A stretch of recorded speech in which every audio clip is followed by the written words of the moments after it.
How's it going, guys? So the latest episode of Yu-Gi-Oh! VRAINS has just come out, and just before I start that, look what I got. A second tripod. You can't see it, but my current carrier is on one.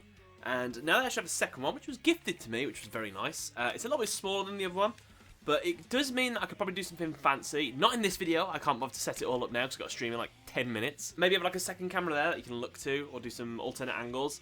But I just thought I'd bring that up here.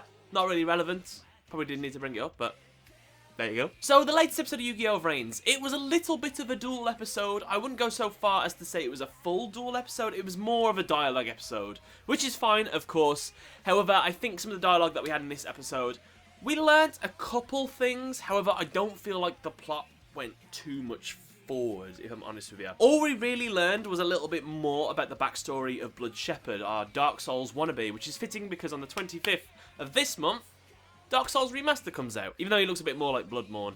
But I think they announced the Bloodborne too. I'm getting so off track in this video, I'm sorry. So, Blood Shepherd, we still don't know who he is. He has an AI in his dual disc, which is a staple. Some people do have AIs, they don't necessarily have to be one of the Ignises. However, this could be just an AI that he's programmed to lie sometimes, whenever he feels like it. Then again, it could be an Ignis, disguised as an AI, telling lies because it's been asked to.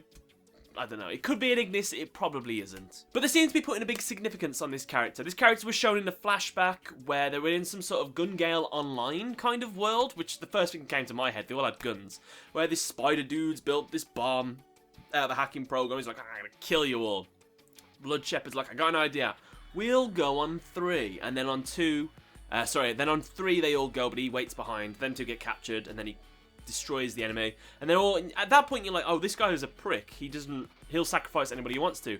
However, when Emma, Ghost Girl, is about to be killed or fatally injured, I wasn't too sure what would have happened if that would have hit her, he actually protects her. He very violently pushes her down, which was meant to be nice, and then blows up the bomb and saves her, and then calls her Emma.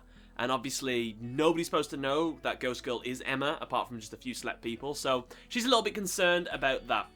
However, we see Blood Shepherd do another thing with his 3 thing. Honestly, there's a big significance with the number 3 in this show. It's probably nothing, but we've got Yusaku who has his, 3 reasons why. We also have Revolver, who also does the 3 reasons why. We've got Blood Shepherd, who says you've got to the count of 3, and then he'll do something snazzy with those 3 seconds, or he'll wait for 2, and then he'll attack you. You wouldn't expect it at number 2. He's tricked you. Which I thought was a bit silly, but fair enough. Ghost Girl in this episode says you're going to pay me 3 times more than my normal wage. So, I don't know, the significance of the number 3 could be foreshadowing. Maybe half of the Ignises will be killed off, so there's only 3 left. I don't know, just a guess. So at the moment, Blood Shepherd's got quite a cool thing going on with his AI, where he sets up traps, he lies, he manipulates, he likes trickery, basically. He'll go to any extent to win. He doesn't really care how he looks in the process. He'll lie, he'll cheat. Maybe not cheating, he hasn't cheated yet. But his deck so far, it's been okay. He did a card where he captured one of Yusaku's monsters, and in the preview for the next episode, he's going to lock out Yusaku's ability to use Storm Access. Do I think that Yusaku's going to lose this duel? I'd love for him to lose this duel. I'd love for him to really, I don't know, it's a little problem with this Yu-Gi-Oh! Series at the moment. The stakes are always too high for Yusaku to lose. As long as he's got that Ignis with him, if he loses, then he loses the Ignis, or he'll die in the thing. So sometimes you just can't see him losing. But you never know, the show might throw a curveball out there every now and then.